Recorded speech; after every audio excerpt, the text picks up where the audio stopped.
Okay, mao ni siya ang ato ang gitrabaho nga sa kuan Badja 1 to 5 na putol ang chassis. So karon ato nang inay-inay ang building kay kuan man ito guys, Esperanza ang tagiya ni nya naputol ang iyang heat resibo sa chassis unya ang iya pod ring kining iyang ingpos ilaw naputol pod yung gunitan sa makina.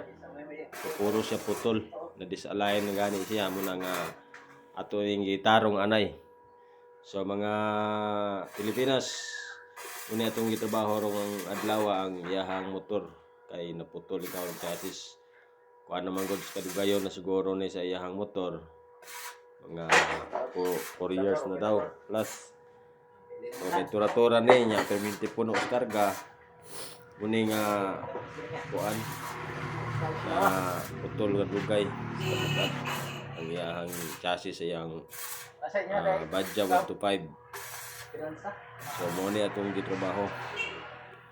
So inani ra pag welding kinahanglan siya hinay lang alalay para mabuo niya pagbalik ang iyang chassis. So mao ni siya atong gihimo. So ang welding unya bakitan ta ni ron 50 odd. Bakitan ta ni kay para di na gid siya mabali. So okay. Ini yang mga boss nga kung namoy 1 to 5 diha nga Badja. So natural ra gid ni siya nga mabali gid ay ni ang chassis kay man kayo ni baga. Kayo baga ni chassis. So mao ni mga boss nga ang gi-welding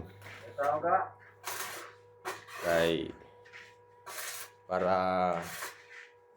mabalik ni yan kunik mabihian kutan niya kupras.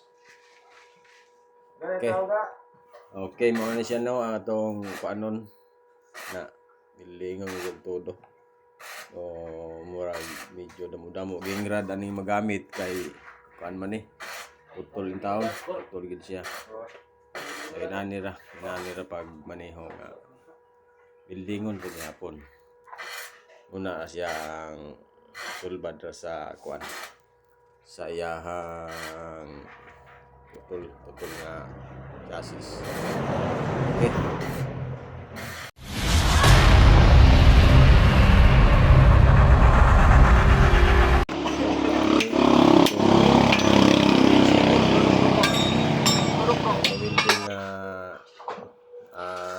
Rim sa tire, rim ni sa dump truck.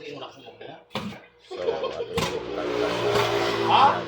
Ako pa! pagbilingon manang safety bilingon ko nga di matangkas diya sa ligid subli nga mo buto unya masunog po ang interior sila so ato sa patangkas kay ini nga rim yung zip up man eh una nga taas kay buwak ni mga tulo ka dangaw ang buwak. So ato siya weldingon. So mo na tangkas na sa ligid ato na sundan. Pailaw bitaw mo kanan ta sila mo. Kay sip ak ni sa kadugayon pud siguro ni. Ato tangkas mo na. So siya na mo nga duha nga kung kita nga video kay aron tingog-tingog. So mao ni ang atong gihimo karong adlaw. Puro ka welding ta sa putol nga chassis 25 yan ang welding kita sa buak nga rim sa dump truck. So ang tagiyan ni taga iti batu iti so gidadis to kay kita welding nila. So muna itong idut-an na karon. So wat-wat lang mo kaya ako ipakita sa inyo ang agiron sa ilumbingan para masundog ninyo ni og giyon sa pag-welding. So mga boss, tanaw lang ninyo ni karon tiod kay makita na ninyo ni og ang human ani o yun sa nato pag building kinahanglan ani building ani kuan gud pulido. So abang lang mo karon tito ako ning ipakita sa inyo ang kabuuhan nga video para kuhan yung guide o yun sa pag building ang rim nga nabuak.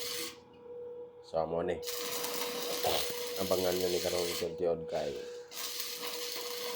human ani ako ning ipakita sa inyo nga kinahanglan gyud nga pulido gyud ang pag-building ani kay gamit ko ani. So manjod doot gyud tudo muna nga dili ba lang ulangon kay bugat di kayo ni nya minsan may pagabukan na rin. So andoot ani kay gyud hindi mo ni tudo. So karon tiyo abangin ninyo na kay sa nato pag welding ang rim na nabuhat rim ni sa dump truck. So mo nino atong nimo atong gapinan og pagkat ang bandas pang building kay init na kayo. So control na to dahil kamot pinanggamit kay arong safety siya. Dili siya kay isang to kamot ang akong handle dako bugat siya. So mo ni ang atong ang lawas sa building. Okay. Humana atong tindigan para makita na to asa man bata ang truck. So moro na ang atong ipakita sa inyo karon doon sa hinimbis. So mga boss, kung gusto mo na mag-building, tanawin ninyo itong video na nawa, hinimbis gina siya. Dagko na siyang hinimbis. Yan, dagko ang kagi.